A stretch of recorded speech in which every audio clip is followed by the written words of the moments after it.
Ini yang membuat saya kecewa. Ada kejadian kemarin misalnya, ada Ustadz pengusung khilafah yang memberi kajian di salah satu BUMN yaitu PLN Jawa Barat. Ini terus terang saya kecewa sekali. Bersama umat, tegakkan khilafah. Takbir!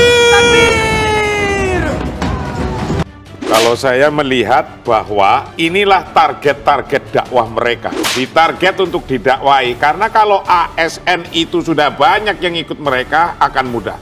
Anda mau bilang ini melakukan ini, nggak mungkin ya, bakal begini, ini bakal kayak begini, ini bakal, terserah Anda. Anda mau protes apapun terserah, Anda mau kemudian debat apapun terserah. Dengan satu atau dengan lain cara, khilafah pasti berdiri. Anda suka atau Anda tidak suka. Saya sudah katakan berkali-kali, kalau khilafah sebagai sebutan terhadap pemimpin, itu tidak apa-apa. Tetapi khilafah sebagai gerakan ideologi untuk mengganti sebuah sistem yang sudah disepakati, yang bernama negara Pancasila, itu jelas-jelas itu adalah gerakan terlarang.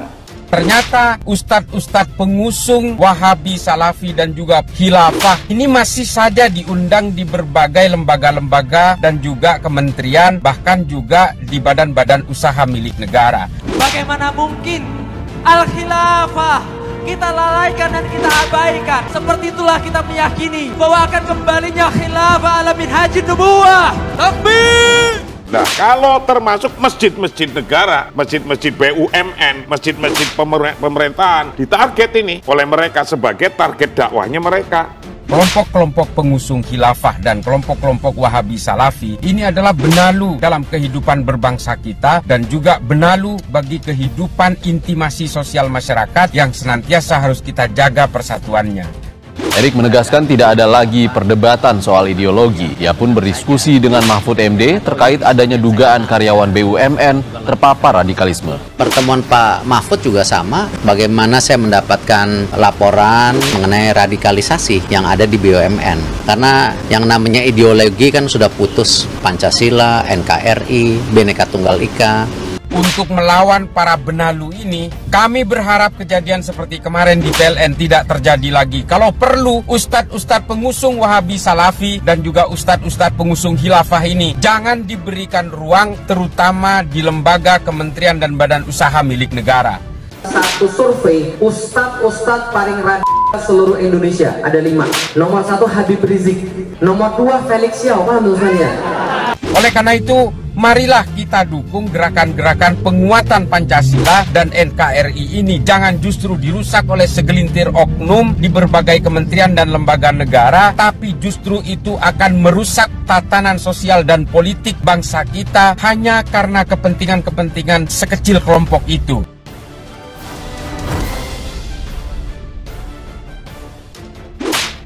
Islah Barawi sebut PLN sarang khilafah, butuh sikap tegas Menteri BUMN Erick Thohir, sebuah uji rasa nasionalisme.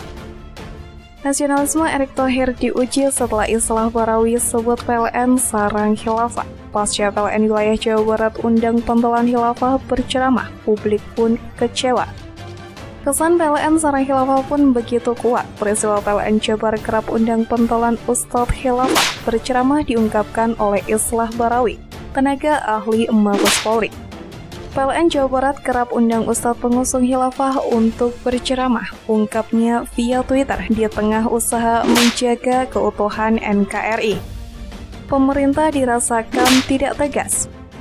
Saya kecewa dengan kejadian di PLN Jawa Barat, ujarnya. Menurut Islah, saat semangat menjaga persatuan dan Pancasila dilakukan, justru SDM BUMN beri ruang bagi Ustadz Pro Khilafah menebar pemahamannya. Saya kecewa, kata Islah Barawi. Ia meminta pemerintah tegas, terutama Menteri BUMN Erick Thohir dalam mengelola SDM BUMN. Ini ujian rasa nasionalisme menurutnya. Sebelumnya, Sekretaris dan Penanggulangan Ekstremisme dan Terorisme Majelis Ulama Indonesia atau BPET MUI, M. Najih Aromaldoni atau Gus Najih, meminta semua elemen mewaspadai penceramah yang menyusupkan paham radikal. Radikalisme terbukti telah menyusup di lingkungan kampus, institusi pemerintah, rumah ibadah, organisasi masyarakat, bahkan lembaga pendidikan. Lembaga negara itu memang menjadi salah satu sasaran utama infiltrasi menggunakan pola pergerakan yang dikenal dengan istilah Thalabun Nusrah, ujar Kusnaji dalam keterangan tertulis Jakarta 4 Maret 2022 lalu. Istilah Thalabun Nusrah kerap digunakan kelompok Hizbut Tahrir dengan cara mengelabui pihak-pihak yang dianggap memiliki kekuatan dan dapat memberikan perlindungan. Menurut dia, institusi TNI Polri menjadi sasaran oleh kelompok tersebut dalam melanggengkan visinya untuk menyebarkan paham radikal. Kelompok mereka ini berusaha mengelabui tentara, polisi, anggota intelijen, dan lini-lini strategis pemerintah yang lain. Nah, ini tentu saja harus diwaspadai karena kedepannya dapat membahayakan persatuan dan kesatuan bangsa. Jelas Surya yang merupakan Sekjen Ikatan Alumni Suriah atau Syam Indonesia ini. Menurut dia, koalisi ini juga dipengaruhi semangat beragama dari masyarakat Indonesia yang kian hari kian tinggi. Terbukti dengan banyaknya majelis dan pengajian mulai dari rumah hingga lingkungan instansi dan perkantoran.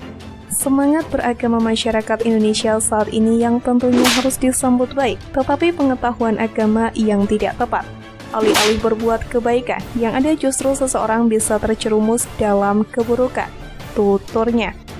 Kusnaji mengatakan semangat beragama yang tinggi harus diimbangi dengan ilmu yang mumpuni, sebagaimana dalam hadis Nabi Muhammad SAW menyatakan bahwasanya Allah Subhanahu wa Ta'ala membenci terhadap kebodohan.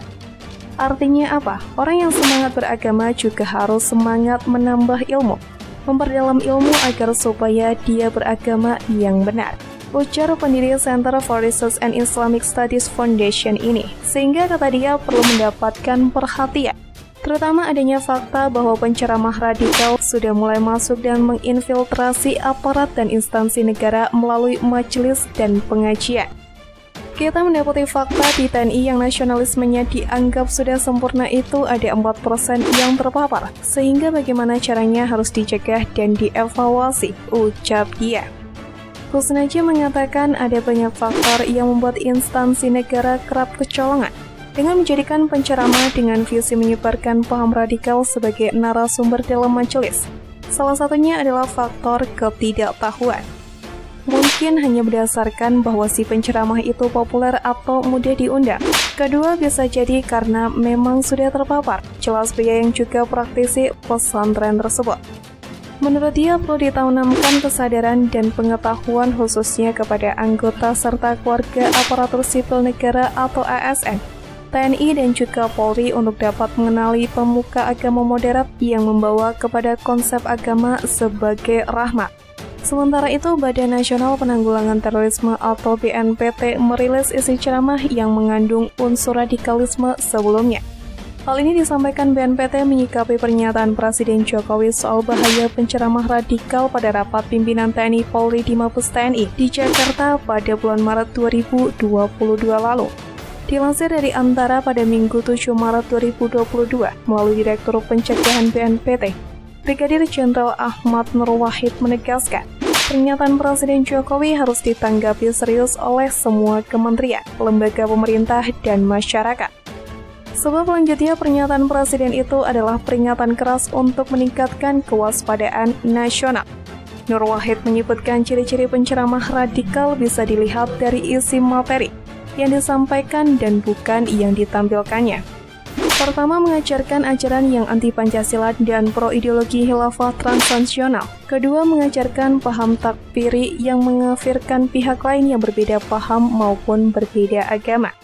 Ketiga, menanamkan sikap anti pemimpin atau pemerintah yang sah dengan sikap membenci dan membangun ketidakpercayaan masyarakat terhadap pemerintah maupun negara melalui propaganda fitnah, adu domba, ujaran kebencian atau hate speech, dan juga sebarkan hoaks atau berita bohong. Keempat, memiliki sikap eksklusif terhadap lingkungan maupun perubahan serta intoleransi terhadap perbedaan maupun keberagaman atau pluralitas. Biasanya memiliki pandangan anti budaya ataupun anti kearifan lokal keagamaan. Nur Wahid juga membeberkan strategi kelompok radikalisme memang bertujuan untuk menghancurkan Indonesia melalui berbagai strategis yang menanamkan doktrin dan narasi di tengah masyarakat. Strategi itu, ucap Nur Wahid, dilakukan dengan mempolitisasi agama yang digunakan untuk membenturkan agama, dengan nasionalisme dan agama dengan kebudayaan luhur bangsa. Proses penanamannya dilakukan secara masif di berbagai sektor kehidupan masyarakat, termasuk melalui penceramah radikal tersebut. Inilah yang harus menjadi kewaspadaan kita bersama dan sejak awal untuk memutus penyebaran infiltrasi radikalisme ini. Salah satunya adalah jangan asal pilih undang penceramah radikal ke ruang-ruang edukasi keagamaan masyarakat, ujarnya.